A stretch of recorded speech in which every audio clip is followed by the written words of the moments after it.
moment you will see it live. Yeah. Dr. Kalam used to say, the purpose of education is to make human beings with skill and expertise. Enlightened human being can be created by teachers. Changes in education policy is a major way to provide the nation better students, professionals, and better human beings. Good morning to all the honorable dignitaries, guests, delegates, respected members of the Institute Management Committee, and all the participants from different prestigious colleges across the country with great joy and immense exultation.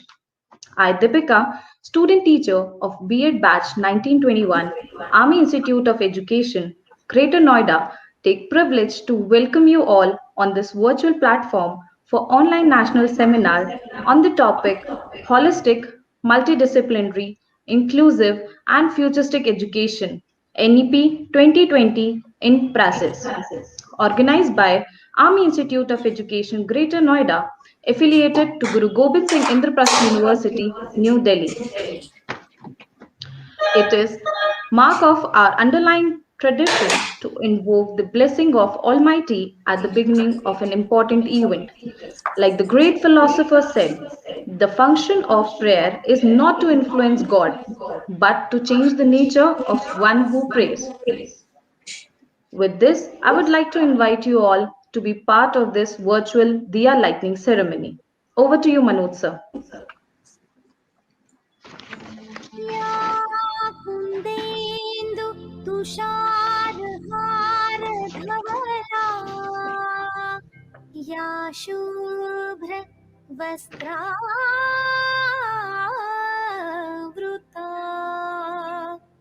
या वीणा वरदण्डमण्डितकरा या श्वेत padmasana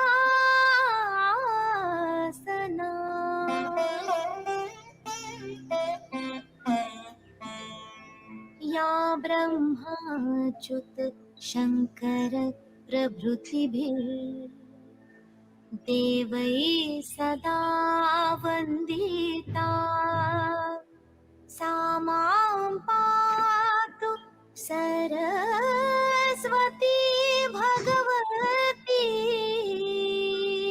निशेष जाड्यापहा.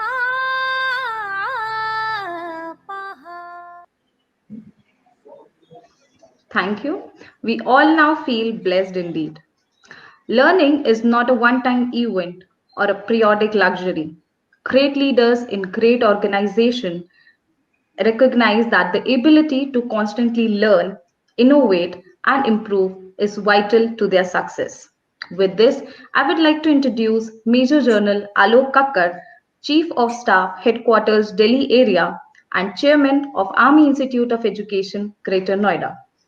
Major General Alok Kakkar is an alumnus of National Defence Academy, Pune, and graduated from Indian Military Academy, Dehradun in December 1985. He assumed the appointment of Commander Junior Leader Wings, Belgaum, with effect from 23rd of October 2019.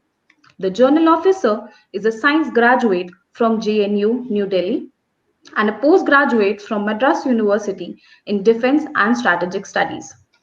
The officer obtained his Master of Philosophy degree in Defense and Strategic Studies from Devi Ahilyabai Vishwavidyalaya, Indore.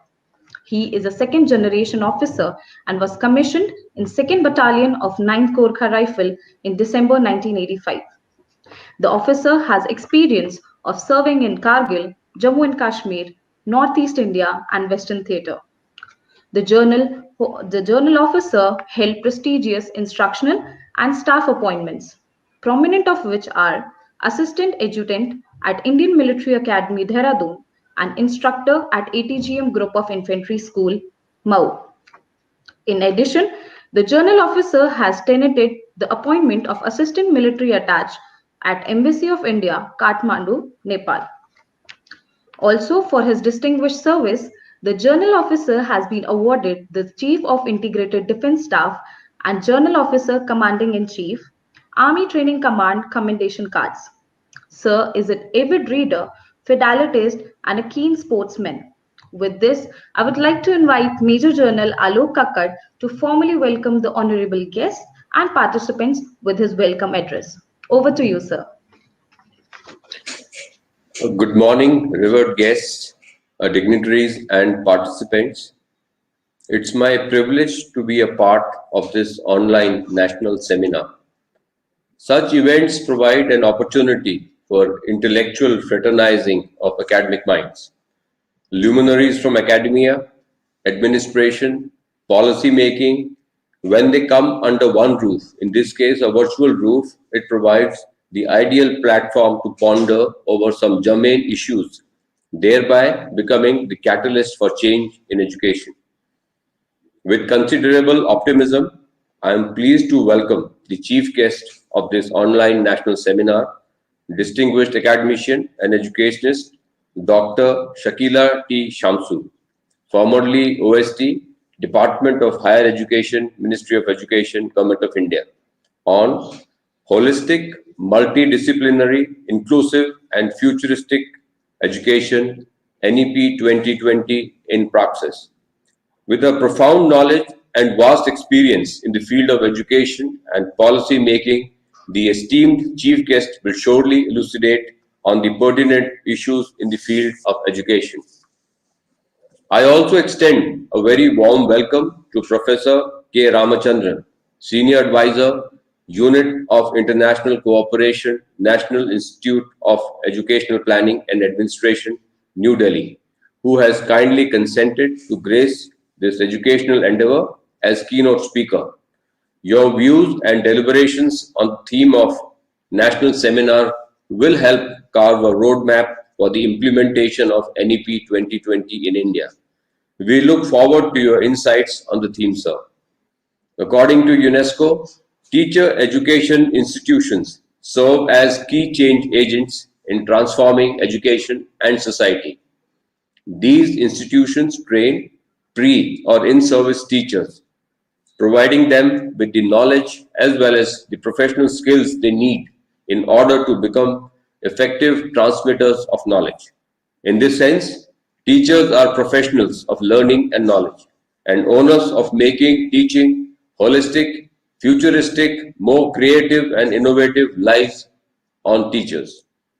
The theme of the seminar is focusing on the integration of holistic, multidisciplinary, inclusive, and futuristic education as envisaged by New Education Policy 2020 and carve a roadmap for its practical implementation. The aim of education is not just to prepare contextually sound citizens, but equipping the future citizens with profound conceptual and technical knowledge, skills along with moral, ethical, and humane values. We had together seen the difficult times rolling by, but the humanity is undeterred by the challenges faced by them. The whole academic fraternity has shown unprecedented grit to overcome the challenges, especially during pandemic when teaching was completely permuted to online mode. Teachers had resorted not only to online teaching, but also to online assessment, online celebrations, online participation in events, which in itself is a big example of futuristic education. Thus, the theme of this seminar has been very aptly chosen to delve into the contemplations for meaningful outcomes in the academic field. Let me once again say that I am very honored to be part of this seminar. I also look forward to be educated by the outcomes of the deliberations on the educational discourse. I extend heartiest congratulations to the organizing team under the able guidance of Dr.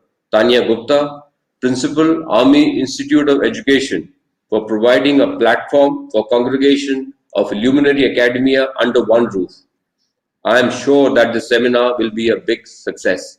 Jai Hind. Thank you, sir, for your visionary words and for sharing your deep thought on the topic with us. Moving further, on behalf of Chairman Major General Alok Kakkar, all members of Institute Management Committee, staff, and student teachers of Army Institute of Education take the honor of felicitating Dr. Shakila T. Shamsu, formerly Officer on Special Duty, Department of Higher Education, Ministry of Education, Government of India, as the chief guest of the seminar with the virtual memento.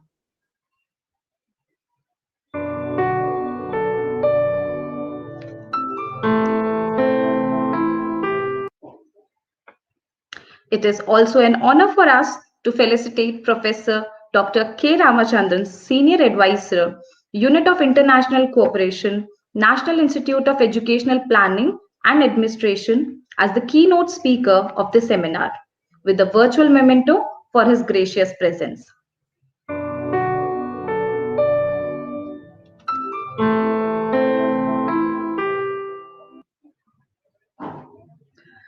A good teacher will appreciate the good qualities of his student. If one good quality is allowed to emerge, a world of good qualities will emerge from that one. With this quote, I am profusely elated to take an opportunity to introduce our chief guest of the event, Dr. Shakila T. Shamsu, formerly Officer on Special Duty, Department of Higher Education, Ministry of Education, Government of India. She has been the secretary to this committee to draft national education policy. She was also the nodal officer of the flagship Government of India scheme of National Mission on Teacher and Teaching. Her core area covers education planning, policy making, teacher education, ICT, open and distance learning, and inclusive education. She has to her credit a number of articles in international journals, book contribution, and involved in the preparation of 11th and 12th plan and several government reports on education. She has been privileged to be member of various committees of the Government of India, state government, UGC, USIEF, and national selection committees for Fulbright Fellowship, etc. She has addressed several national and international conferences globally. With this, I would like to invite Dr. Shakila T. Shamsu ma'am for her inaugural address. Over to you, ma'am. Thank you, Deepika. Good morning to you gathered over here. Major General Alok Kakkarji, Chief of Staff, Headquarters, New Delhi, and Chairman of the Army Institute of Education. Dr. Tanya Gupta, Principal of the Army Institute of Education. Dr. Sarita Sahai, who was instrumental in inviting me for this particular webinar. Members and staff of the Army Institute of Education, my co-panelist and a close friend, Professor K. Ramachandran ji, chairs of all the sessions for this webinar and the paper presenters, ladies and gentlemen. Firstly, I consider it an honor and a privilege to grace this webinar on the theme of holistic, multidisciplinary, inclusive, and futuristic education, NEP 2020 in praxis. It is very rightly worded to say in praxis, because the policy in itself has already been approved, and I think rightly we need to move on to the path of trying to implement the National Education Policy 2020. I am just trying in this half an hour to give you a perspective or an overview of the National Education Policy. And I think it is equally important to understand the process that went into the making of this policy.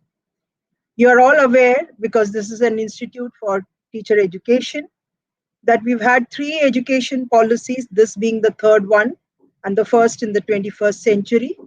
We had policies of 68, 86, which was partially modified in 1992. And after a gap of nearly 34 years, we've had this policy that has been brought out in 2020. Unlike the earlier policies, the Kothari Commission report was the feeder into the 68 policy. The Kothari Commission itself worked with elaborate 9 working groups, and which was working for over 2 years, and did have its very major share of consultations, including having a kind of a composition which had even foreigners on that committee. on the commission, which finally went into forming of the 1968 policy. The Kothari Commission report also was a fairly voluminous report, roughly around 250 to 300 pages. As opposed to that, the 86 policy, which was merely by a small committee within the ministry, and Professor Ramachandran ji, who is my co-panelist, was associated in that policy making exercise also. And that policy was brought out in 86 as a very, I would say, an internal consultation based on the kind of inputs that were received or the challenges that were seen and so on. And that 86 policy had undergone a little bit of tweaking, and the policy itself in its articulation was slightly modified, whereas the program of action, which was like an implementation plan, was brought out in 1992. Most of the policies are aspirational documents. In fact, not most, all policies, whether they are economic policies, industrial policies, the child policies, youth policies, and so also educational policies. They are not legal documents. They are not justiciable by nature. And that is why a lot depends on how much of that vision, which has been articulated in that policy, gets translated into reality. And it is, I think, with a great degree of, let us say, remorse, it is that the 68 policy also did not see many of the aspirations getting fructified, and so also the 86 policy. Now, this particular policy of 2020, the work had initiated sometime in October, November 2014, where the ministry had formulated or rather undertaken an exercise of identifying 33 themes, 20 themes in higher education and 13 themes in school education, on which deliberations and consultations were to take place. And deliberations and consultations of a nature which has been possibly unparalleled in the history of this mankind in a policy making exercise. I often jocularly say that if we were trying for a record in the Guinness Book of World Records, we would have possibly been able to make it into that, because of the fact that this has been one of the most humongous, comprehensive exercises of every citizen getting an opportunity to participate in that policy making exercise. Now, after the 33 themes were formulated, we went online for online consultations on MyGov platform. And this was officially inaugurated by the then Minister of Education, Madam Smriti Irani, on 26th of January 2015. We, in fact, prior to that exercise of doing the online consultations, we also thought that we should have a logo for the NEP, a tagline and a slogan. And we had a competition at a national level, and these were also sort of finally selected. But down the line, neither the tagline nor the slogan nor the logo continued after the political leadership had changed in that sense. So in 2015, we had online consultations on the 33 themes on the MyGov platform. Parallelly, we had also had Government of India consultations with the state governments. And then we had a very different exercise. India is a large country with so many villages, blocks, urban local bodies, districts, and so on. So an exercise using the MyGov platform or a sister website of MyGov, we did a grassroots consultation where the NIC, the National Informatics Center, the Government of India body which takes care of all the internet and other aspects, had created 7 lakh user IDs for the purposes of populating responses for the meetings that were held at the grassroots levels, at the village or the block, the taluk, the district, the urban local body, at the state level, and thereafter at the zonal levels, and finally at the national level. This bottoms-up approach of consultation, right from the grassroots level, going on up to the national level, is sort of unparalleled.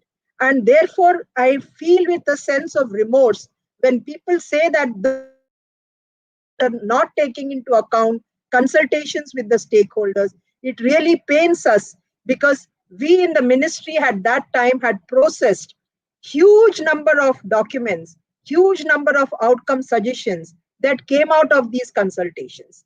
Now, this was also through, as I said, online through a microsite, survey.mygov.in. As the master administrators and the user administrators, we still have access to those reports which were fed into these exercises. And let us be also clear that the state information officers, the district information officers, and the panchayat village education committees, they all played such an active role in the consultations that happened between the month of March 2015 and October 2015. Simultaneously, at that time, the union minister held preparatory video conferences with districts and thereafter convened zonal level discussions, and she did it across 6 zones, finally culminating in the northern zone meeting which was held in Gurugram on 31st of October 2015, where she announced the constitution of the committee for evolution of new education policy under the chairmanship of the late TSR Subramaniam, the cabinet secretary to the government of India. Thereafter, that committee submitted its report, and this was the second parallel of the consultation. The third side, we had expert level consultations and thematic driven consultations by the autonomous bodies like the NCRT, the NIEPA of which Professor Ramachandran ji comes from, UGC, AICT, NCT, CBSE, NIOS, IGNO, several state universities, state and IITs, Indian Institute of Science, and KBS. This entire group of institutions had parallel thematic consultations. These were expert level consultations because the generic consultations from the citizens came from the grassroots level consultations. There were parents, there were students, there were people who were the public representatives. And it's very important to understand that we even had conversations with the public representatives right up to the panchayat level. And that is sort of not at all done in any exercise of policy making. And all these converged to actually be as feeders to the committee into it, and which submitted its report. That report is available on the NIEPA website because the secretariat was the NIEPA. This was somehow not accepted by the minister at that time. And the ministry then did an exercise, and Ramachandran ji, myself, and a few people from the ministry brought out a document called Some Inputs to the Draft National Education Policy, which is also a public document. And mind you, both these reports have been tabled on the floor of the parliament in August 2016. At that time, we had a change of the minister when Prakash Javadekar ji took over as the Minister for Human Resource Development. And it is on his assurance for short that we will have a committee headed by an eminent educationist to formulate the national education. That the Kasturi Rangan Committee was constituted on 24th of June 2017. And this committee submitted its report to the Honorable Incumbent Minister Ramesh Pokhriyal Nishank ji on 31st of May 2019, the very day that the NDA came into power the second time. And that very day, we have submitted the draft National Education Policy Report, a voluminous document of about 484 pages, which was also put up in the public domain on the Ministry of Education's website, and over which we received over 2 lakh suggestions. On the basis of that suggestions and the basis of the recommendations and other stakeholder the honorable members of the parliament, with the members of the Central Advisory Board on Education and UGC and AICT again looking into it. And the committee also, a smaller committee was created again with a few members of the earlier committee, and Professor Ramachandran ji is a member of that committee as much as he was a part of the drafting committee. And they then decided that there were certain things in the draft that had negative feedback and therefore may not find place in the national education policy. And it is the distilling of all these suggestions and the major recommendations of the draft NEP 2019 document, which went into bringing out this very crisp, concise 66-page document, which is now for us the Bible on the basis of which we are trying to bring about a transformation change in the education of this country. The NEP 2020 is a very comprehensive effort to look at education as a single continuum and to understand the interconnectedness between all levels. The most important part of NEP is that it has not tried to segregate the subsectors as if they were watertight compartments. Let us be very clear, for a learner entering into the journey of education, it is one single thread, it is one single continuum. It is for functional purposes that we try to call it as primary and secondary and higher education and so on. As far as the journey of education is concerned, as far as the learning trajectory is concerned, it is a single continuum. And therefore, understanding the energies that go into it is very, very critical. And that is why NEP 2020 looks at it as if it was one single linear trajectory that was happening with many cross-cutting areas that went about. So the policy has given recommendations on early childhood care and education, gone on to talk about the 4 stages of education in the schooling sector, the foundational, the preparatory, the middle stage, and the secondary stage, then goes on to higher education, embedding within it professional education and looking at all aspects of even agriculture education, legal education, medical education, technical education, looking at vocational education as a cross-cutting theme, adult education, teacher education. It has come in for a change, and therefore I am sure Professor Ramachandran ji will cover it in his address.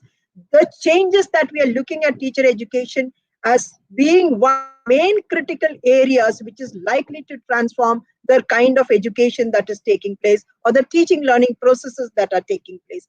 Then looking at themes of technology in education, research in education, and finally the financing and the governance of higher education and governance of school education, and finally the implementation and how do we make this finally happen. Now, I'm just trying to say, give you all some broad principles that underlie it. One is the policy is trying to empower all students with the right kind of knowledge, skills, capabilities meant for the 21st century. Many asked us, why is it that we wanted a new policy at all? And I use that to enlighten the audience today that any policy is a response to the changes that happen within the society and the economy and the globe. And what is happening is that we are living today in a very highly interdependent society. And therefore, what changes happen, whether it is in trade or in economy or in the social areas, these impact other parts, citizens and people living in other parts of the world. So the kind of globalization that we are living in has called for changes to be responsive to those changes. The second reason is that we are living in a knowledge economy which has shown us that knowledge is not dwelling in single disciplines.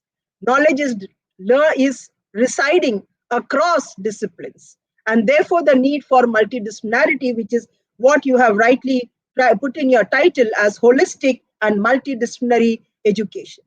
The third is the fact that we are living in a time where sustainable development is very critical, and where as a nation we are committed to the sustainable development goals with 2030 as being the target year, and particularly the SDG goal 4, which tries to say or which articulates the goal of providing inclusive and equitable quality education to all with lifelong learning opportunities.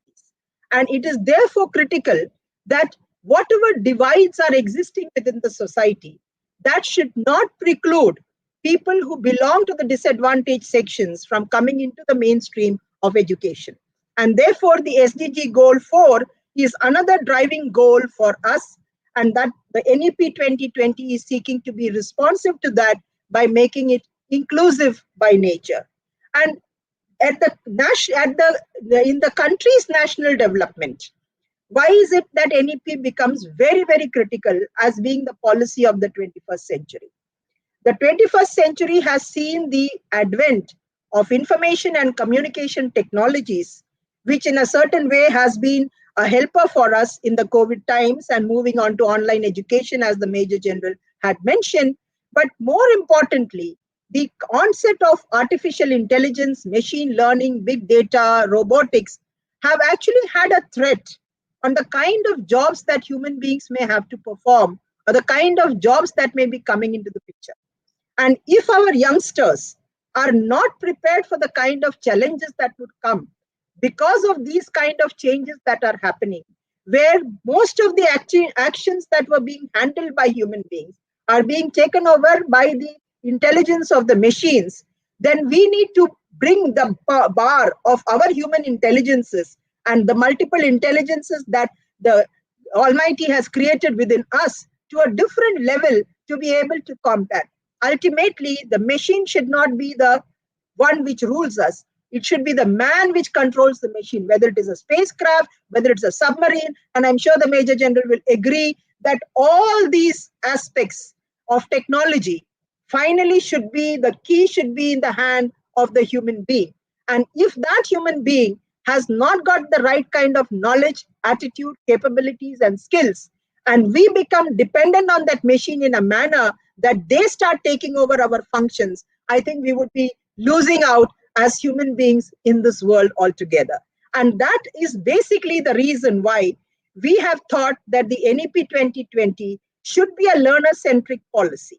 It is also critical to understand that India is having the youngest population in the world today, a window of demography which we would like to convert as an advantage, provided the youth are gainfully employed. And therefore, if you don't give them that kind of knowledge and skills, and you don't give that holistic approach, it is likely that these youth would either remain unemployed, underemployed, or not find relevant jobs and thereby become non-productive and not contribute to the national development and their own individual growth and therefore the societal development. Now, the nature of knowledge itself, I'm sure all of you have read Jack Delors Commission's report, because all are teacher educators here, and all of you would have seen that in the report that came out of talking learning in the 21st century, we have accepted that learning is a multi-dimensional activity. It is not unidimensional. And therefore, it is learning to know, the knowledge aspect, learning to do, which is the skills and the ability to apply that knowledge, learning to live together and to live with others, which is the aspect of peaceful coexistence and therefore sustainable living.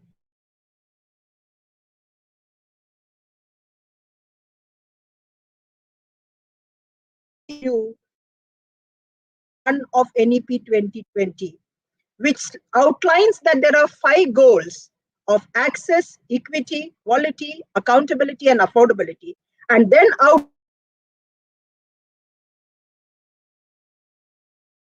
and the very first principle is that we need to recognize, identify,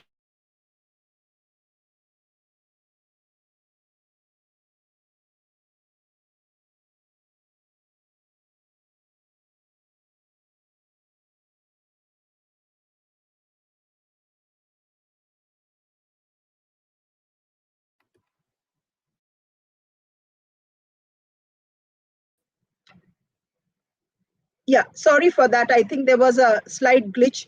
The idea is that the policy talks about flexibility in curricular choices, flexibility in language options, flexibility in the teaching learning processes and the pedagogy, flexibility in the approach to learners and their choices, and finally the idea of inclusion, of bringing about all learners together in a cohesive manner. So the 22 cardinal principles outline many of these factors, and when it comes to school education, we have realized that there is empirical evidence to say that children who are the maximum brain development or cognitive development happens between the ages of 0 to 6, and the maximum brain development where the neural synapses connect happens between the ages of 3 to 6. Unfortunately, this age group does not come to us in the schooling system, and therefore this policy reiterates what was said in the 86 policy also. Mind you, it is not a new recommendation. The only difference is that this policy has reaffirmed it, made it very comprehensive, and has made it very, very detailed as to why we need to bring the 3-year-old into a learning ecosystem. Let us be very clear, the 3-year-old is not coming into a downward progression of class 1 syllabus. It is not seen as early childhood care and education is early learning, which is a joyful learning, a play-based method learning, an activity-based method of learning for ensuring that the creative abilities of the child comes up and the child is made in a process to assimilate what is happening. Not that the child is getting into formal learning of alphabets and numericals and so on. That idea of early learning has to be easy, it has to be understood in spirit by all teacher educators who are trying to undergo courses of education in institutes like the Army Institute of Education. The kind of pedagogical framework that would be needed to make children learn more effectively so that their learning trajectory in the subsequent continuum does not come cascading down, rather it goes up by our recommendation of ECCE. Now, this idea of foundational stage, which is the first 5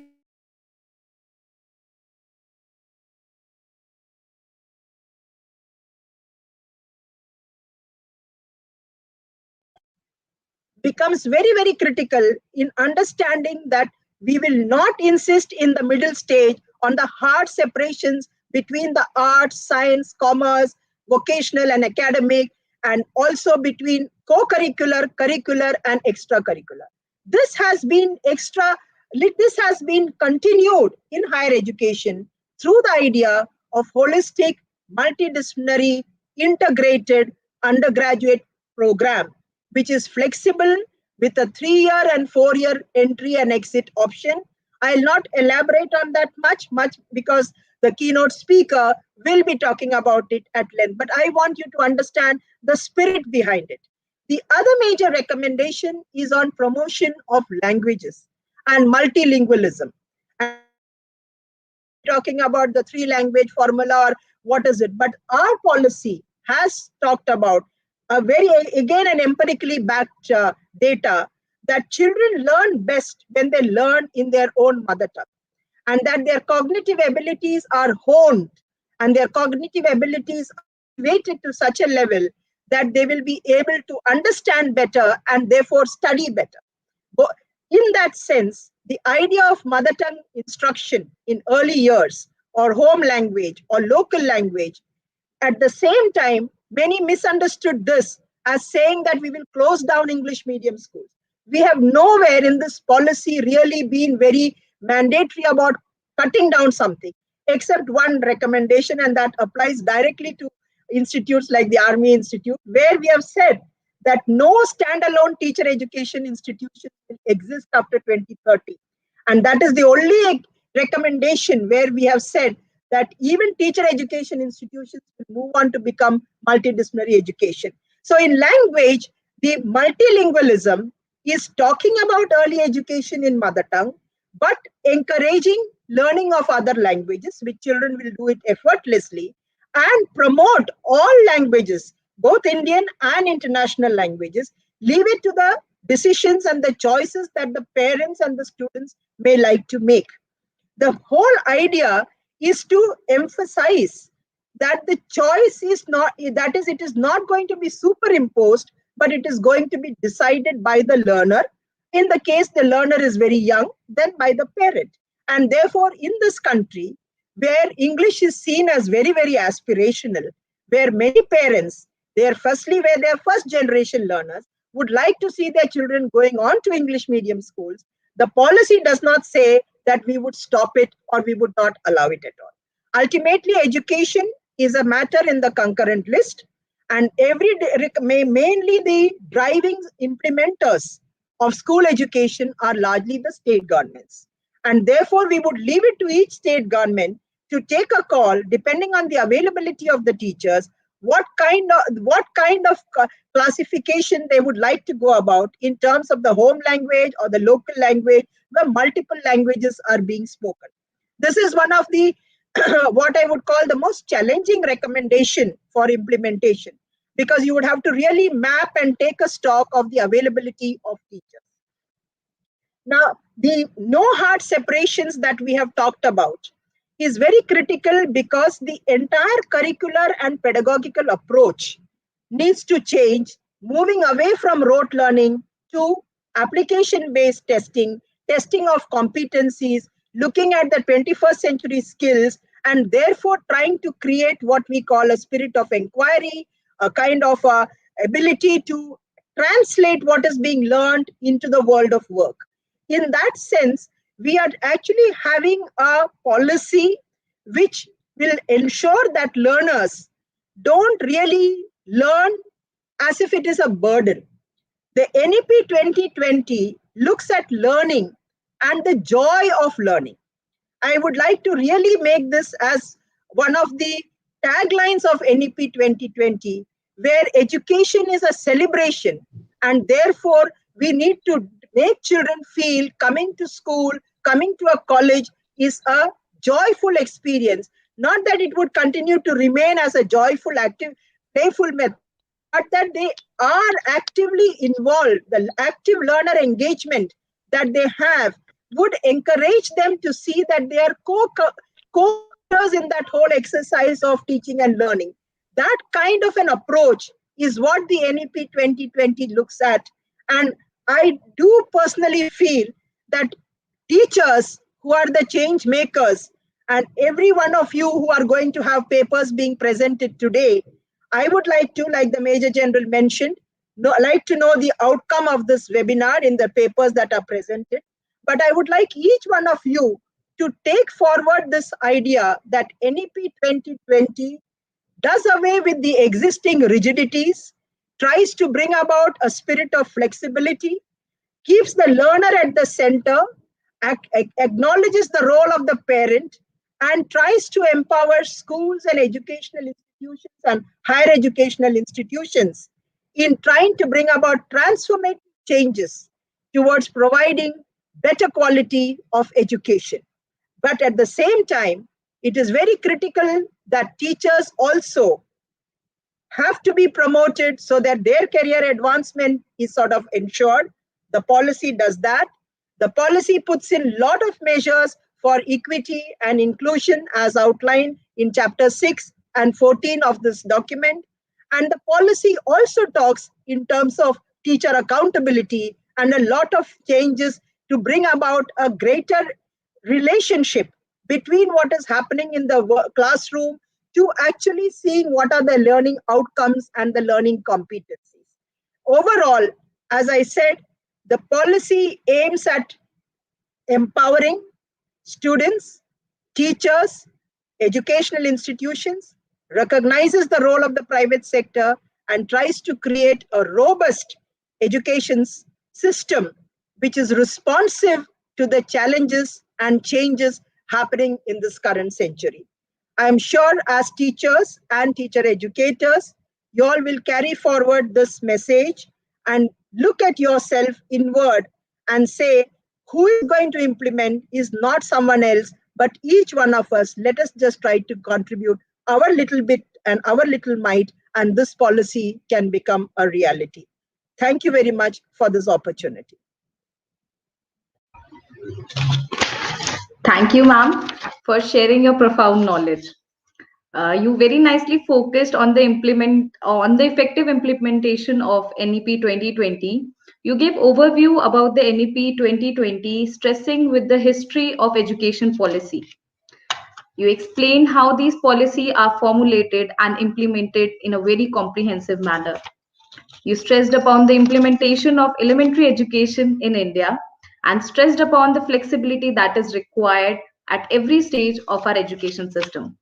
You highlighted the various important points like ICT, teacher education, multilingualism, vocational education, and inclusive education. It was a pleasure listening to you, ma'am. Thank you, ma'am. If you are planning for a year, sow rice. If you are planning for a decade, plant trees. But if you are planning for a lifetime, educate people.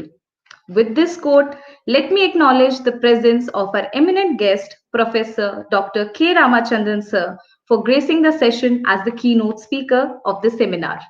Sir is currently working as a senior advisor, Unit of International Cooperation, National Institute of Educational Planning and Administration, New Delhi. He has been a member of the drafting committee for the National Education Policy 2020. He had also worked with UNICEF as Senior Education Specialist, Senior Program Coordinator, and Deputy Country Representative. With this, I would like to invite Professor Dr. K. Ramachandran sir for his keynote address. Over to you, sir.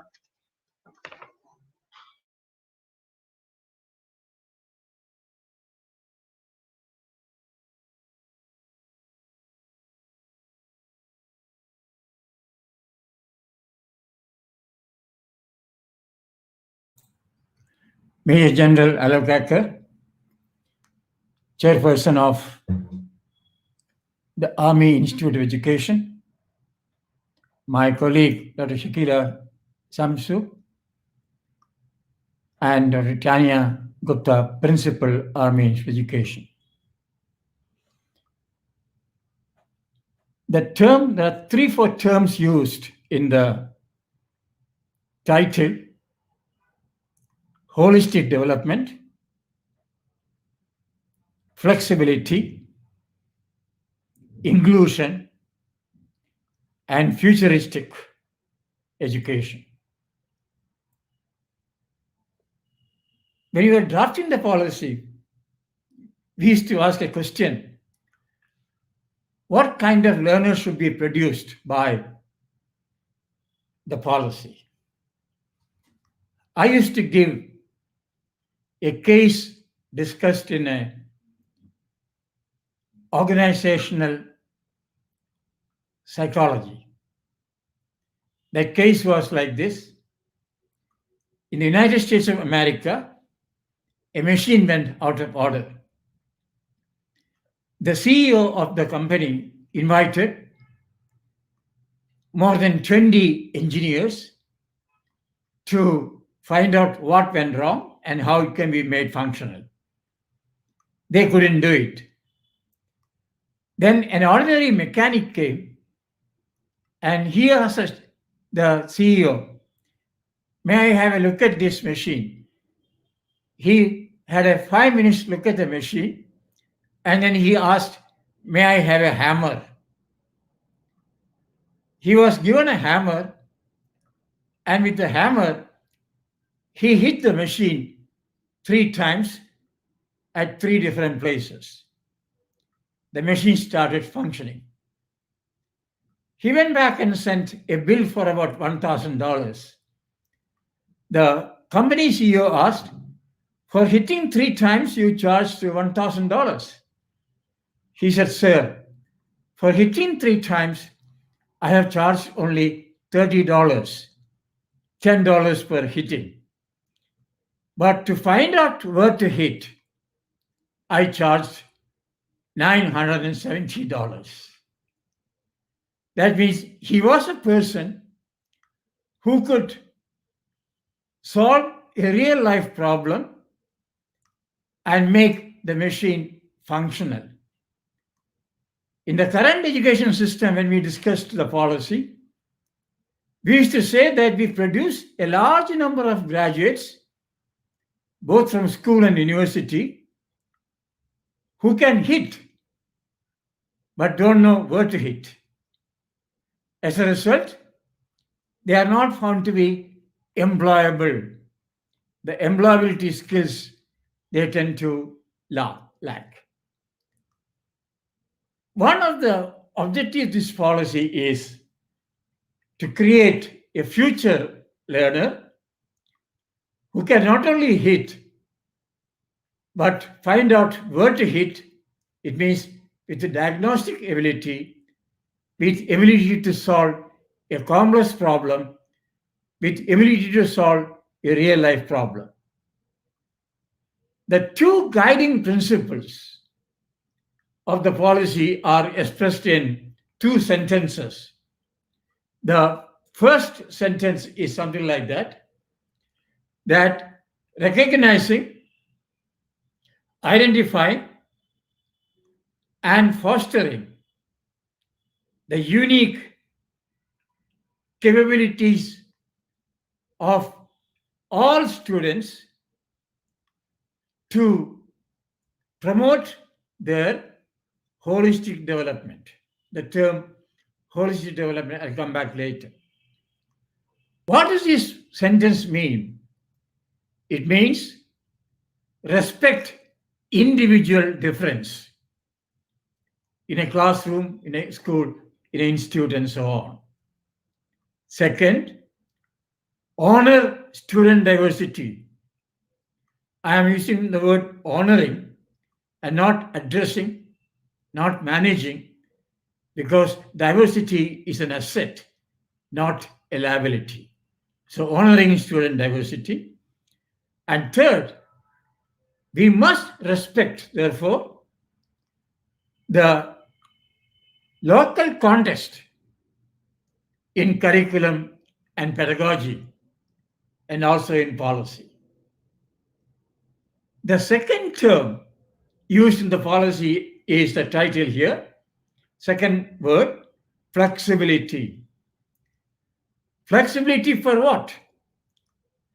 Flexibility so that learners have the ability to choose their trajectories and programs, thereby choose their own path in life according to their talents and interests. Again, important, according to their talents and interests. Let me get the first word, holistic development. What does that mean? It means we must have an education program that would develop capacities in all areas, including intellectual, aesthetic, physical, social, emotional, ethical, and moral in an integrated manner. That is the meaning of holistic education, an education program that develop capacities in areas of intellectual domain, aesthetic sensibility part of it, physical, social, emotional aspects, ethical and moral aspect of it. It means if you want to develop a student's abilities in all these areas, this cannot be done through study of one discipline. We will need to have a multidisciplinary approach. The reason why policy is talking about multidisciplinary approach is this, because we want to promote holistic development of an individual. Now, multidisciplinary, Dr. Shakila ji mentioned about it, that when we say multidisciplinary, it aims at empowering the individual in all aspects, aims at developing an all-round individual, and therefore many subjects of study. The policy talks about one example. Long back in India, we used to talk about kalas. Dancing is a kala, music is a kala, maths is an art in its own form, sciences are, sports and wellness is an art.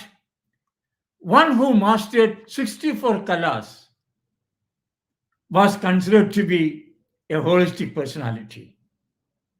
That's the same aim of the policy.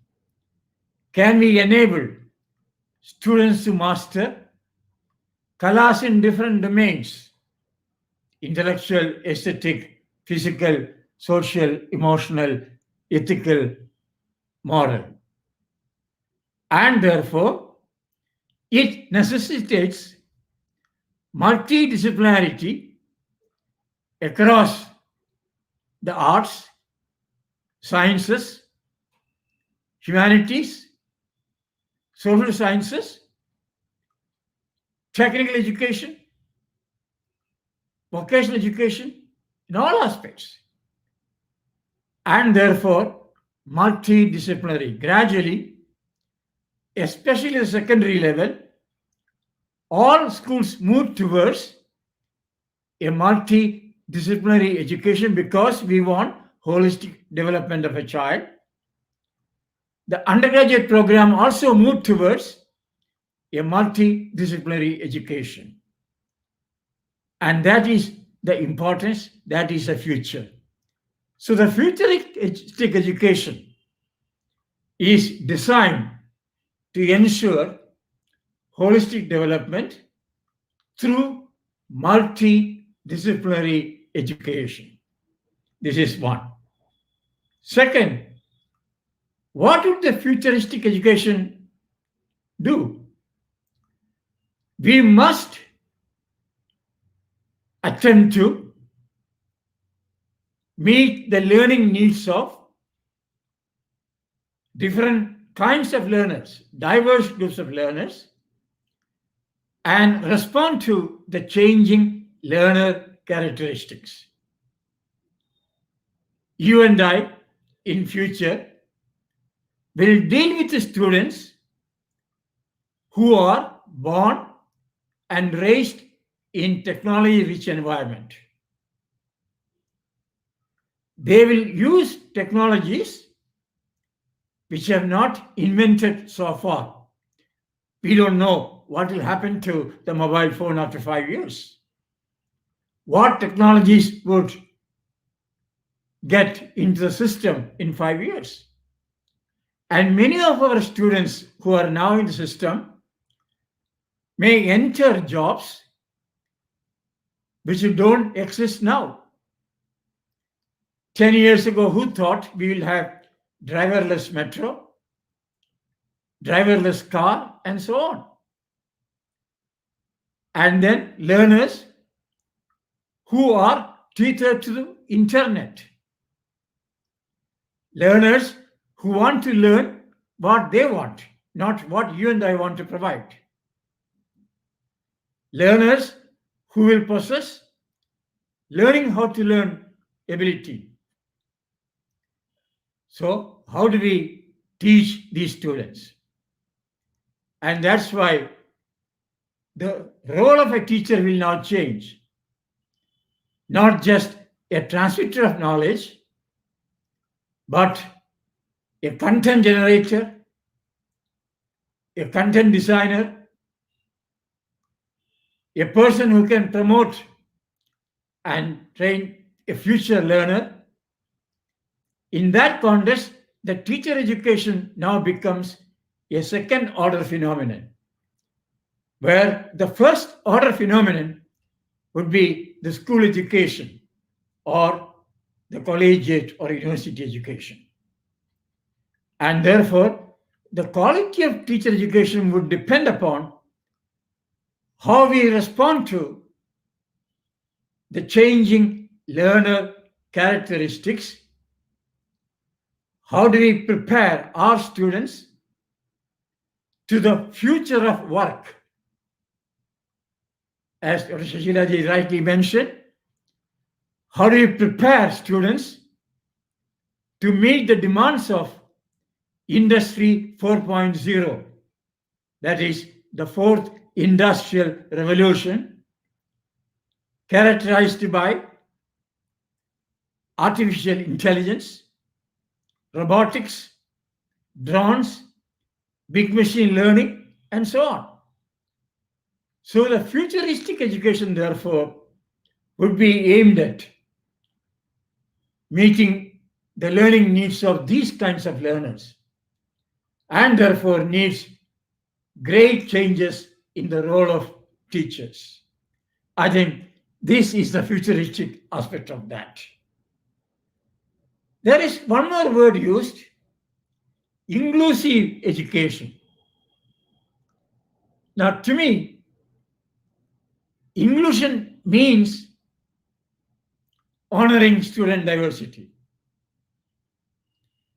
so that we ensure not only access to education, but access to success of every learner. Not just getting students into school, but ensure that they all have learning gains and access to success. That is how I define inclusion. So the future move towards ensuring a holistic, multidisciplinary, inclusive, future-oriented or futuristic education. The title of the seminar is extremely apt. It gels very well with the National Education Policy 2020. So that is, in short, the policy is about. That the future learner being distinctly different. Now, what kind of competencies they'll require? Since time is short, I'm getting into that. I'm cutting short a few things. Now, the purpose of education would be to ensure a learner who would attain all the graduate attributes you and I define. One graduate attribute would be a specialization in a disciplinary area. A graduate who has a coherent understanding of a disciplinary area, like physics, chemistry at the end of secondary stage, sports and wellness, music, the arts, and so on. This is one aspect. And the second aspect is variety of subjects, as mentioned earlier, no distinction between curricular, co-curricular, extracurricular. Everything you and I do in the school and outside would be curricular. Therefore, sports and wellness is curricular, music is curricular, the arts curricular, dance and performing arts curricular, along with economics, language and literature, sciences, humanities, social sciences. Everything you and I do would be curricular. Nothing called extracurricular, co-curricular, and co-scholastic, and so on. So that is what mentioned earlier. And therefore, from this point of view, what is envisaged at the secondary level, for instance, the 4-year program? One may choose physics as a subject. The next subject could be music, or the next subject could be history. The next subject could be the performing art. The next subject could be sports and wellness, along with subjects like physics, chemistry, maths, biology, economics, literature, history, and so on.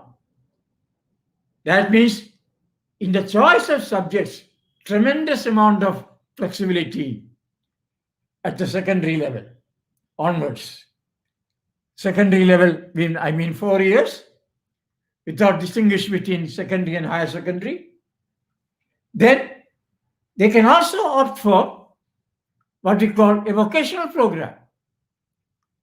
The course in physics may go along with a vocational program, maybe hospitality, hotel management, and so on, a trade.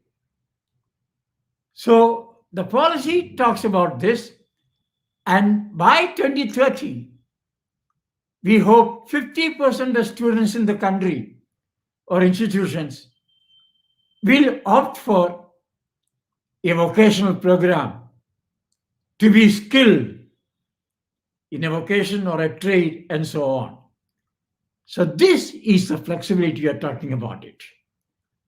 And therefore, education being more inclusive, so that we ensure an education program according to the talents and interests of students, an education program that responds to the social context of education.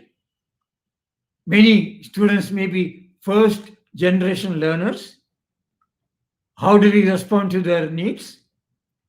An education that could help students respond to the fast changing technologies. An education program that provides a basket of skills that will help get a first job, maintain job, and secure a new job in future. An education that provides entrepreneurial skills and mindsets, not just entrepreneurial skills. In fact, many of our students do have entrepreneurial skills, but they don't have the mindset to take risk and start a business and so on. So we attach now more important, the transformation is more in terms of mindset to take risk and so on. That's what the policy is talking about it. And that is the futuristic scenario you're talking about it. And moving towards enabling a student to face the challenges of Industry 4.0 and so on. So that is the kind of thing you're talking. Next, the best teacher I had now is my granddaughter, who is now nearing 8 years. 3 years ago, she came to India. I asked her, first time from America, where are you coming to? She said, I'm coming to India. I said, place, tell me the place. She said, that I don't know. My grandson told her, you are going to the capital city of India. The moment she heard capital city of India, she told me, Grandpa, give me 10 seconds. She opened her iPad, Google search, got capital city of India, New Delhi. He said, Grandpa, I'm coming to New Delhi through iPad. We were checking into a hotel in Mumbai, the Taj Lanson. I was talking to the manager at the counter. She was restless. First question she asked him was, Uncle, what is the Wi-Fi code of this hotel? He asked, why are you so fond of Wi-Fi code? I want to use FaceTime on Wi-Fi, which is free. And I want to talk to my friend in San Diego. 2 years ago, when she was in kindergarten, I asked her a question. What is 10 plus 20 plus 30 equal to? He said, Grandpa, give me 10 seconds. Opened iPad, pressed 10 plus 20 plus 30, got answer 60. Grandpa, 60 is the answer. Now my son told me, for everything now she depends upon iPad. How do you change this behavior? I said, let me ask her a question. I asked a question to her using this 10 plus 20 plus 30 equal to 60. I said, there is a river. In San Diego, there is a river. On one side of the river, there is a village, a town, small township. 3 students from that village, one weighing 10 units, the other weighing 20 units, and the third weighing 30 units, cross the river in a boat, which can take more than 60 units of weight, and come to your school on the other side of the river every day. They come in the morning, cross the river, and go back in the evening. Morning they came in a big boat, which can take more than 60 units of weight. But evening one thing happened, that boat capsized. And there was only a small boat which can take 30 units of weight, not 60. Now all 3 children had to go back to village. I asked her, how can these children go back home that evening using a boat which can take weights of 30 units? She took 50 minutes, came back with the answer, Grandpa, we can do it. I said, how? Grandpa, first 2 children That is 10 units and 20 units will take the boat, 30 units.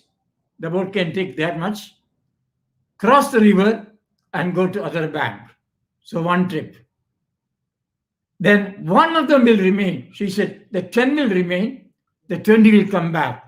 Second trip. Then 20 will remain this side, 30 will go because the boat cannot take more than 30. Third trip. Then 10 brings the boat back. Fourth trip. Then 10 and 20 go together again. The fifth trip. So, Grandpa, we need to go more than once, but we can do it. 50 minutes she took.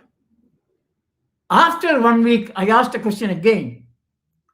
She answered within 10 seconds. I said, on that day you took more than 50 minutes. Today you are taking less than 10 seconds. How is it? Grandpa, on that day you told, it is in my memory. I'm just reproducing from my memory. Today I'm not solving a problem. What initially she did was complex problem solving. But if you repeat the same question after 6 months or 3 months, it becomes symbol rote learning. Using memory, they answer. There is no problem solving at all. So one message, therefore, the policy in assessment gives is never repeat a question. If you want to assess the complex problem solving ability of a child, never repeat a question, a great challenge to the teacher. We must look at more and more newer, unfamiliar situations and present that to students. That is why in policy and assessment, there are three words: assessment of learning, assessment for learning, assessment as learning. 3 words. Assessment of learning, the kind of summative evaluation you and I do in the school and college. Assessment for learning, assessment more formative in nature, and the findings of which can be used to find out where the learner is and where she should be. Then third, assessment as learning experience. You can also teach through assessment. Now that is again an important aspect of NIEPA 2020, that the curriculum, the learning experience, I define curriculum as the totality of learning experience, not just syllabi. Syllabi is one of them. And pedagogy, flexible as we indicated earlier, experiential learning, very important, project-based learning, important, and so on. Then assessment, multiple approaches. What the policy is talking about is, let the assessment not be high stake. At the end of grade 12 or undergraduate end, there is a high stake examination. If you don't do well in class 12, gone. We want flexibility there. A student can take exam twice, not just once, so that exams are not high stake. And the best of attempts, the best score can be used. If a student gets first time less, second time can be more, use second time. So it means the high stake exam can be avoided. Then that means exam more than once. Can we introduce a competency-based education based on mastery of competence? A student comes and tells you, Madam, can I take the exam today and not after 1 week? It means examination on demand. Or she might say, Madam, I'm not ready to take exam now. Can I take 10 days later? Flexibility again, exam based on the student's needs. So the real culprit in the education system today is the exam. Since time is running out, I'll quickly say, so the focus now would be on complex problem solving, critical thinking, creative thinking, communication skills in a very refined form, leadership readiness, cognitive flexibility, socio-emotional learning, and so on. Like socio-emotional, I always give example of 2 cricket captains, now rather 3. Compare MS Dhoni, Ajinkya Rahane, and Virat Kohli. You get 3 kinds of people. MS Dhoni, cool. Virat Kohli, aggressive. Both are important. But can we do it? Then team player, very important. What does that mean? Make a child from the right in the beginning team player, which can be done through sports and wellness, as the policy says. That initially don't get into individual games in the school. Let that be team game, like volleyball, soccer, and so on, and not getting into individual games which are competitive in nature. But the first attempt should be, say, soccer, and watch how much a student passes the ball. Is he self-centered? How can we make the person a team player? So that is the spirit of the policy, that create a complex problem solver, a critical thinker, a creative thinker. Like you ask students of 200 students of Army Institute of Education, ask them to prepare the logo of your institute. You will get 200 answers, not the same. That shows individual creativity. That's what you should attempt, and not wait for a single answer by all. Let it be variety of answers, like drawing a logo. That is the spirit here.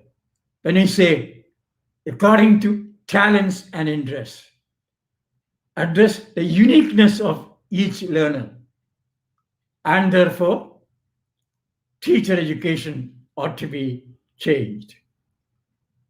What is recommended? The 2-year program will continue, but gradually the 4-year integrated teacher education program.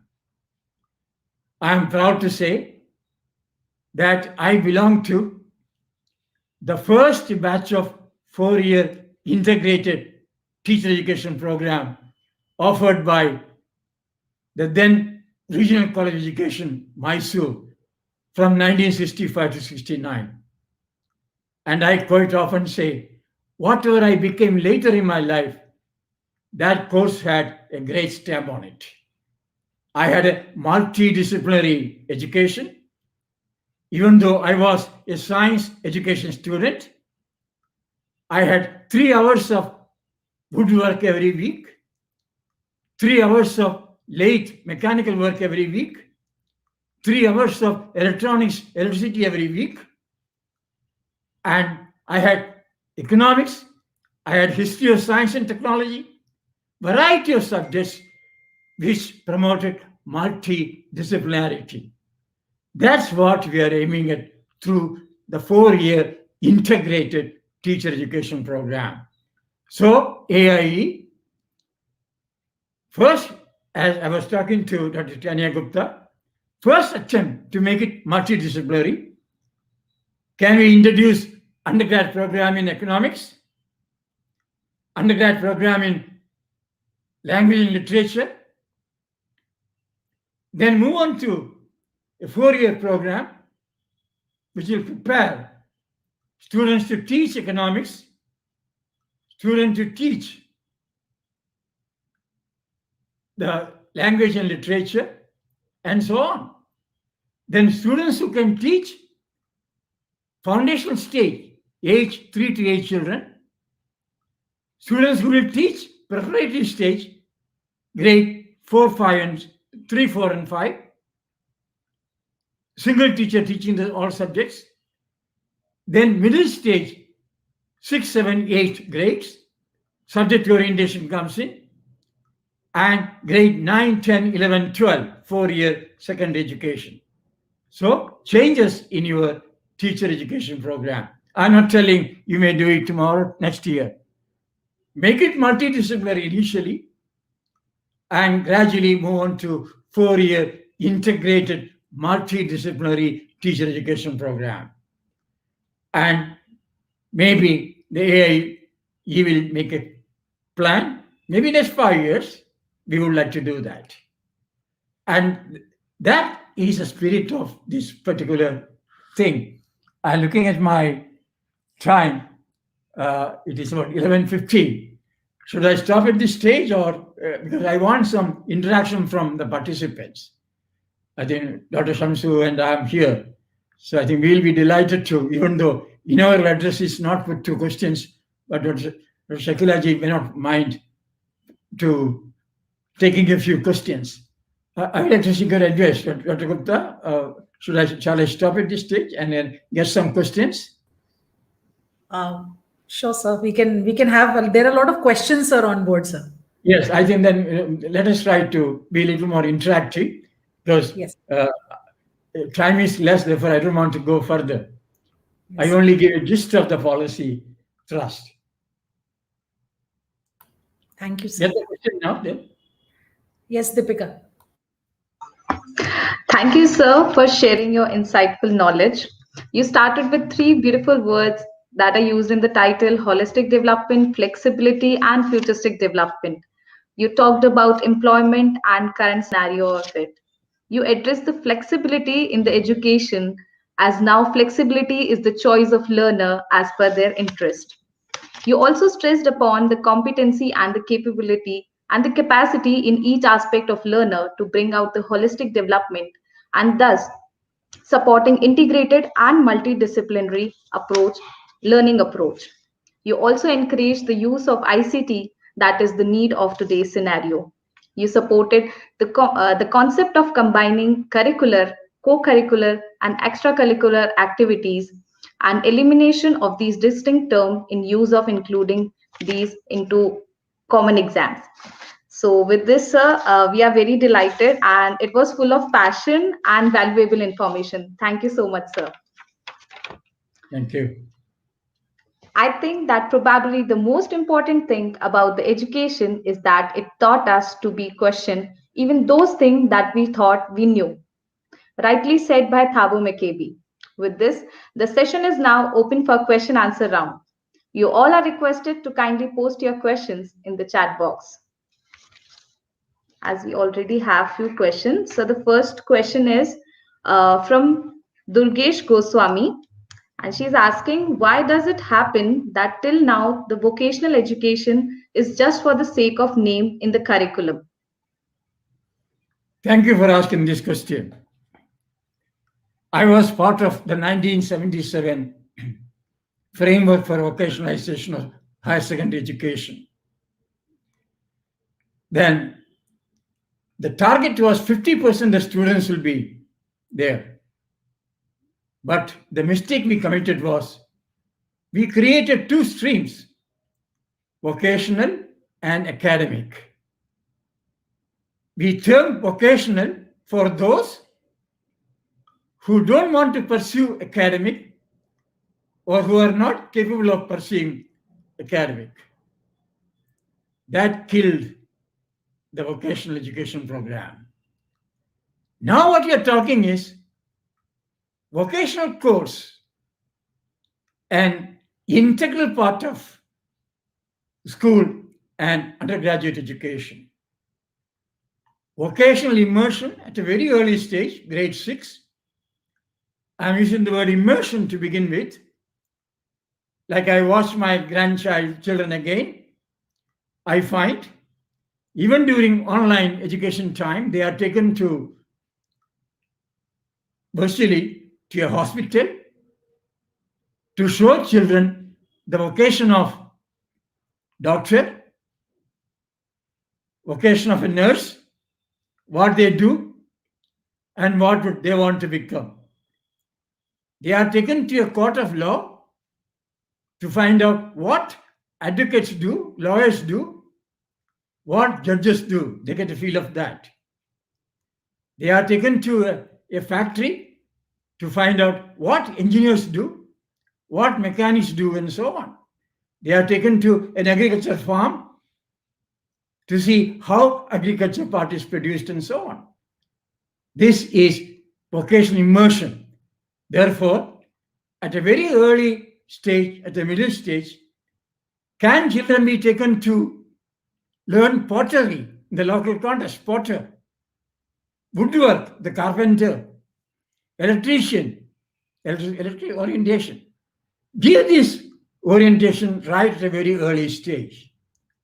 And then at the secondary stage, no bifurcation between academic, this is academic, this is vocational, no. All subjects given equal weightage, equal stature. So we would be delighted to see a student taking a group physics, a vocational course, as I told you, like hospitality. Third, maybe music. This is the kind of thing we would like to. If vocational courses are done this form, more and more students would opt for vocational courses. And the target of reaching 50% by 2030, 2035 can be attained. So one reason why we failed in this attempt since 1977 was this diversification idea. I worked 6 years in China. I looked at why the vocational education program succeeded there. I found a fantastic model in Germany, an excellent model of vocational education. We thought, why not in India? That no hard separation between academic and vocational. That is what we would like to.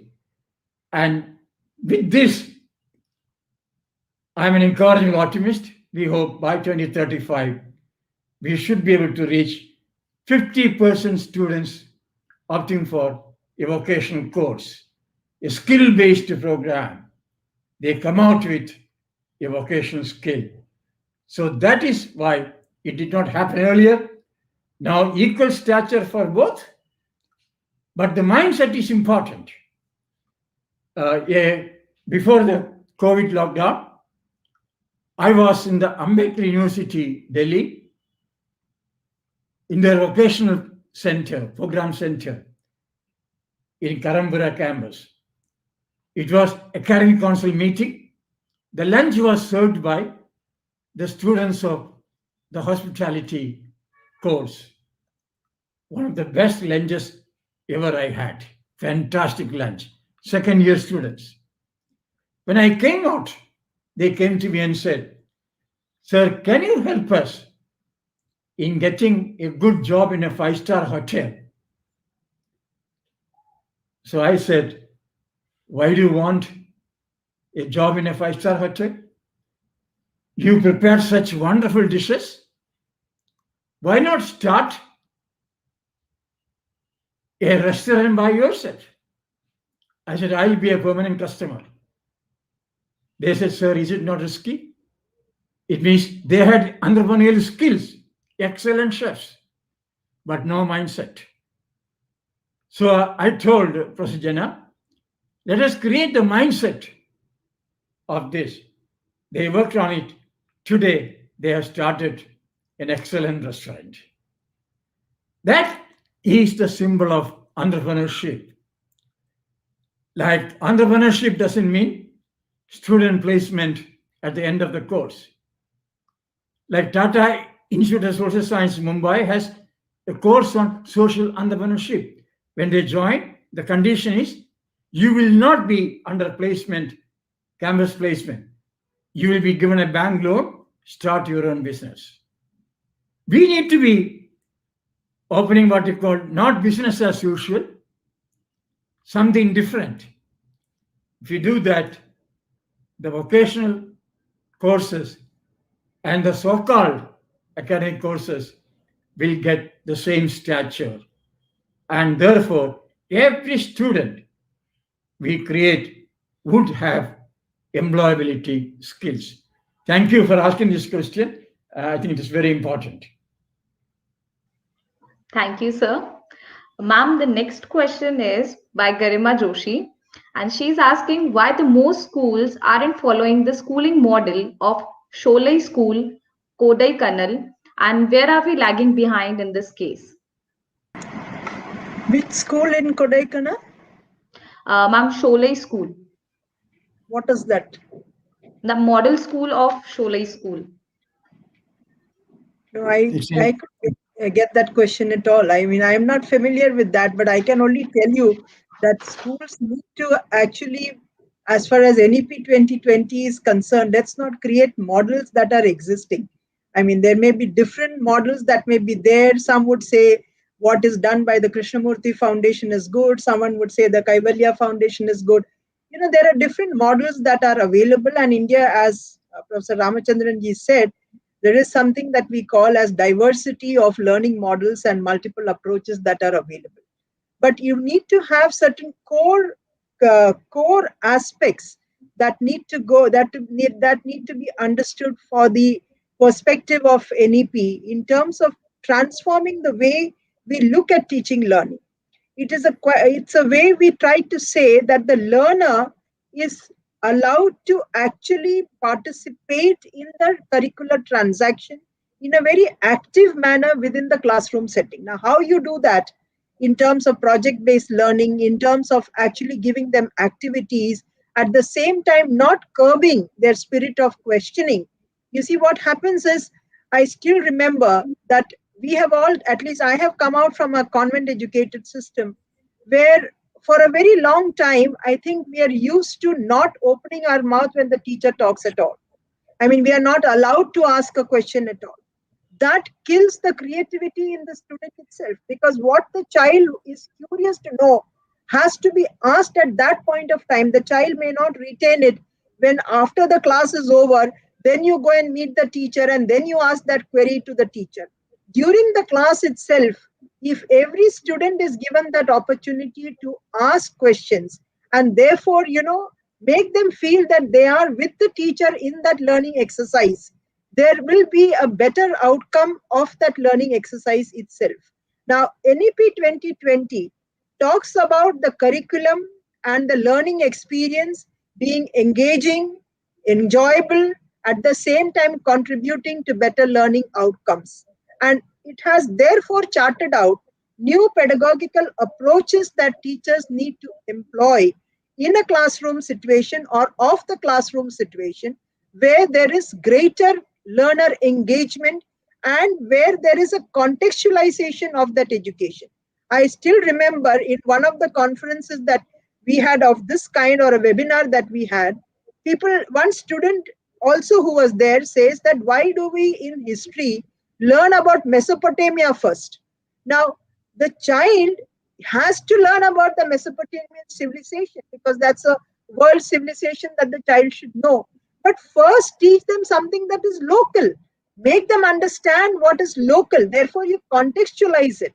And the NEP 2020 has talked about textbooks being locally contextualized, have the language being something that the child relates to, give examples which the child is able to sort of understand because it is happening in and around that child's environment.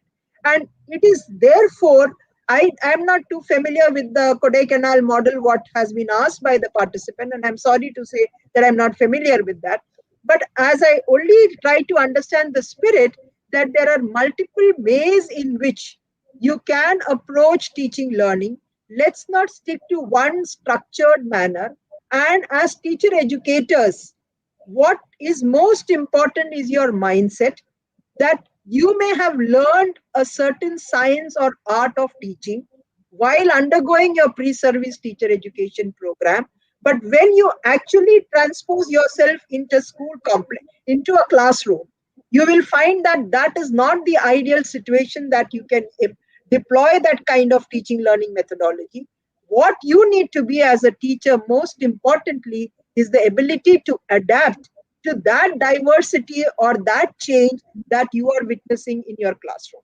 So you don't walk in and out of the class in a very structured, fixed manner in which you approve that in which you approach the curricula, the diversity of the class. You see, we are dealing with heterogeneous classrooms, and we are talking about diverse learners with different talents.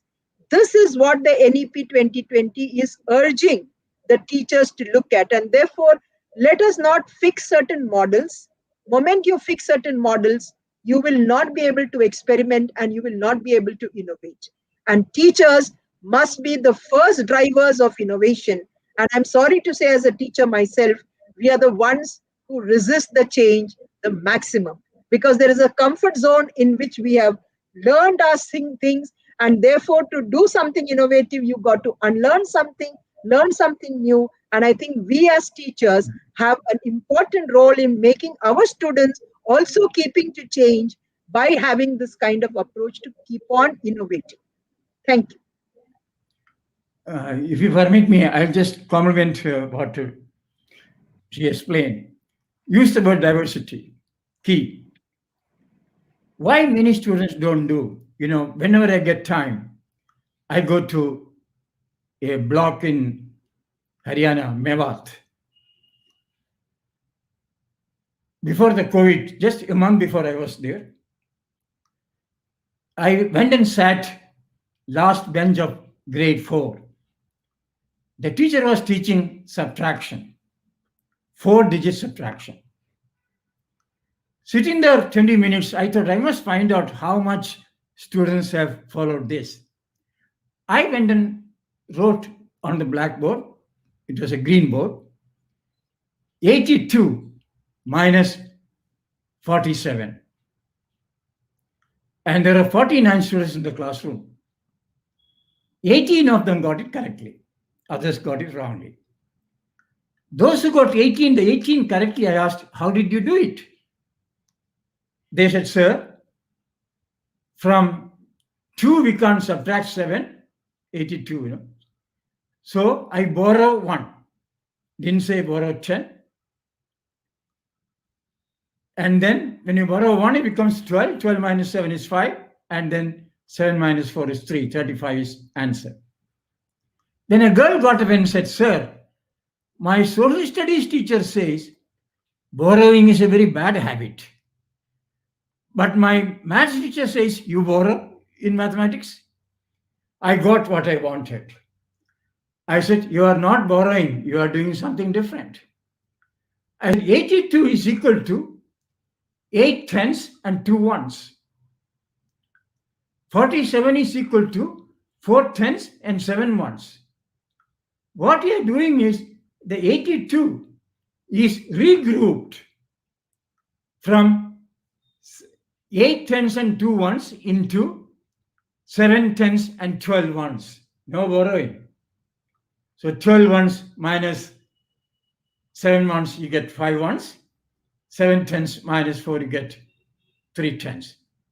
After this, I gave 3 sums of same nature with the regrouping. After 49, 42 got it correctly. Look at a slight change in methodology, how it changed the performance of the learner.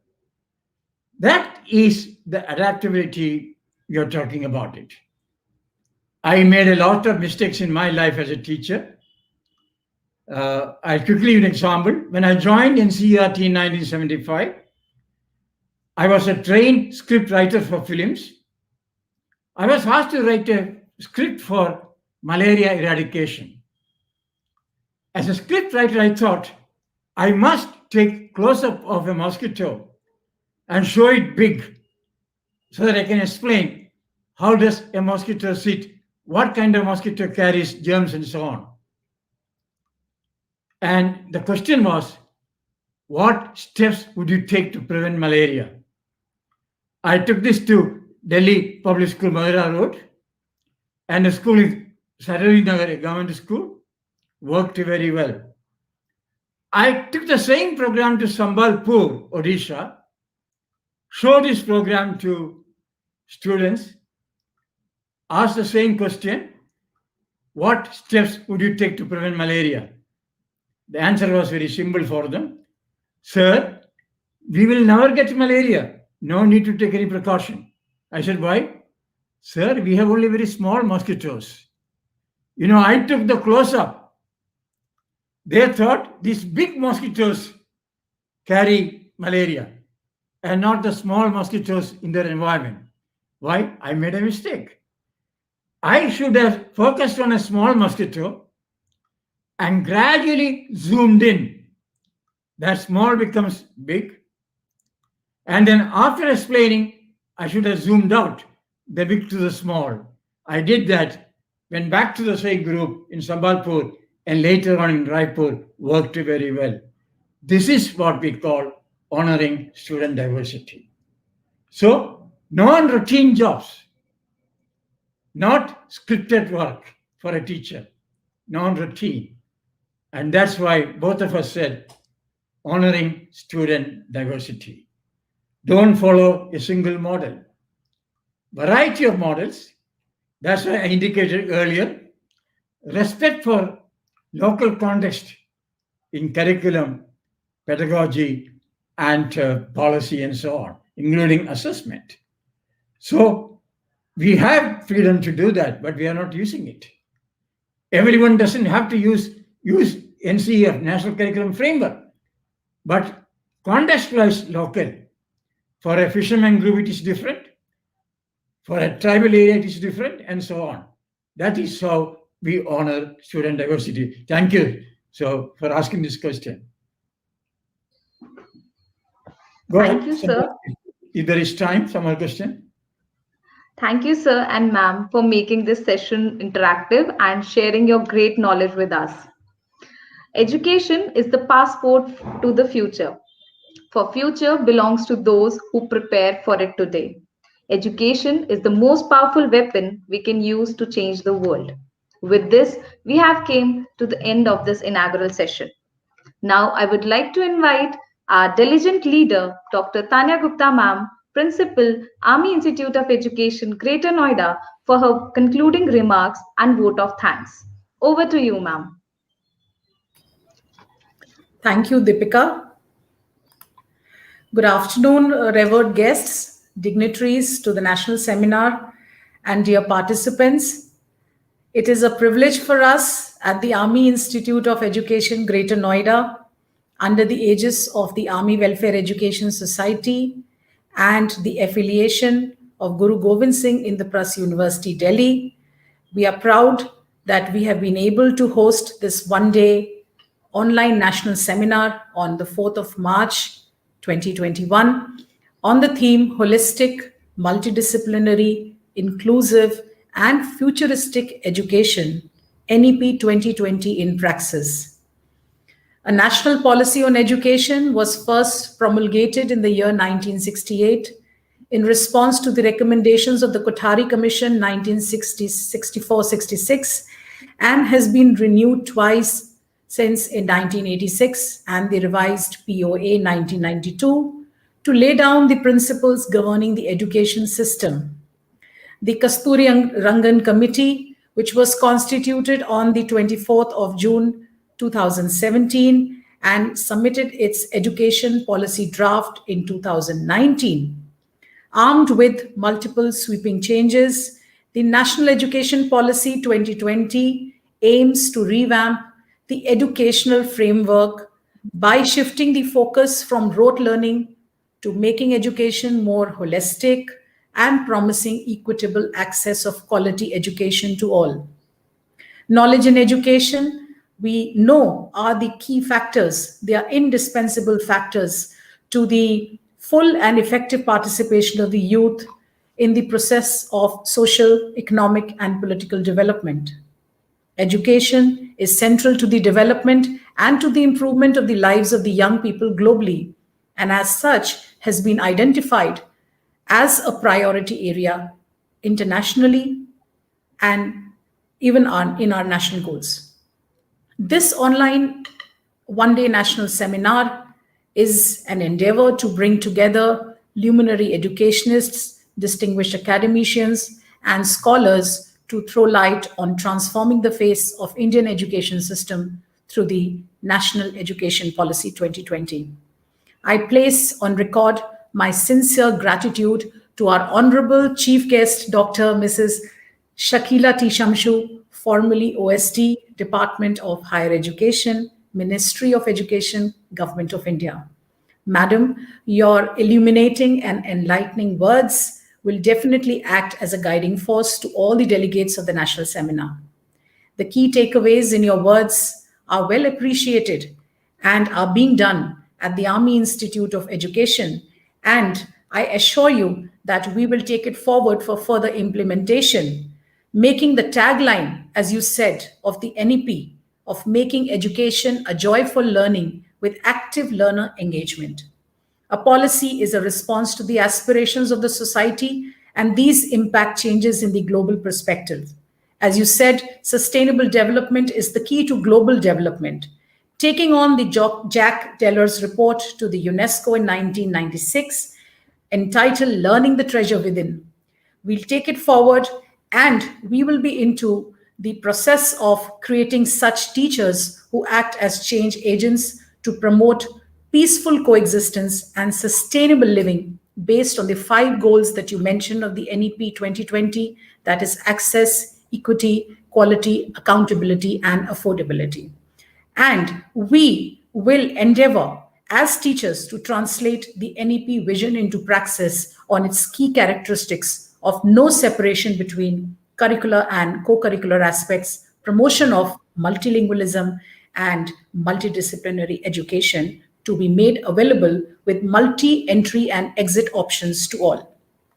I express my heartfelt thanks to the keynote speaker, Professor Dr. K. Ramachandran, Senior Advisor, Unit of International Cooperation, National Institute of Education Planning and Administration, NIEPA, New Delhi, for his deliberations on the theme. Sir, your comprehension and elaboration on the spirit of the NEP 2020 is appreciable and has given every delegate of this national seminar to foster thinking and take action for creating future learners by recognizing, identifying, and fostering the unique capabilities of all students to promote their holistic development, which means respecting individual differences, honoring the student diversity for true inclusion, empowering them to choose their own life according to their talents and interests. We have to reorient and redefine ourselves as educators, as teachers, and prepare our children, our youth for a future system, as you mentioned, equipping them with life skills of problem solving, critical thinking, decision making, self-awareness, becoming a good team player, and preparing them for a future world to enter jobs we cannot even think of today. In short, I think you have been, if I just put it in a gist, you have paved way for us to think on how we can prepare lifelong learners who persist to learn and develop the learning ability to learn in this VUCA world that is with volatility, uncertainty, complexity, and ambiguity, and be ready for Industry 4.0 characterized by artificial intelligence. I feel elated to thank Chairman AIE for guiding us to this day. A special mention to express my deep reverence and gratitude to Patron AIE, to the Managing Director, Army Welfare Education Society, and the Institute Management Committee members for their unrelenting motivation and support that's provided to us at every step. Their encouraging presence is ever felt and reverberates in all our educational endeavors. I hope that the presentations in the plenary sessions that would be coming up will be more engrossing and bring in pragmatic ideas for the implementation of the NEP 2020. I earnestly look forward myself to be educated just as each one of you by the outcome of the discussions of this didactic discourse. Jai Hind, and once again, thank you. Thank you. Thank you, ma'am. Every nation has a message to deliver, a mission to fulfill, a destiny to reach. The mission of India has been to guide humanity.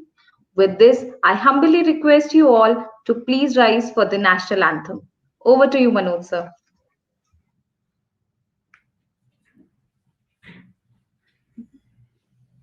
जनगण मन अधिनायक जय हे भारत भाग्य विधाता पंजाब सिंध गुजरात मराठा द्राविड उत्कल बंगा विंध्य हिमाचल यमुना गंगा उच्चल जलधि तरंगा तव शुभ नामे जागे तव शुभ आशीष मागे गाहे तव जय गाथा जन गण मंगलदायक जय हे भारत भाग्य विधाता जय हे जय हे जय हे जय जय जय जय हे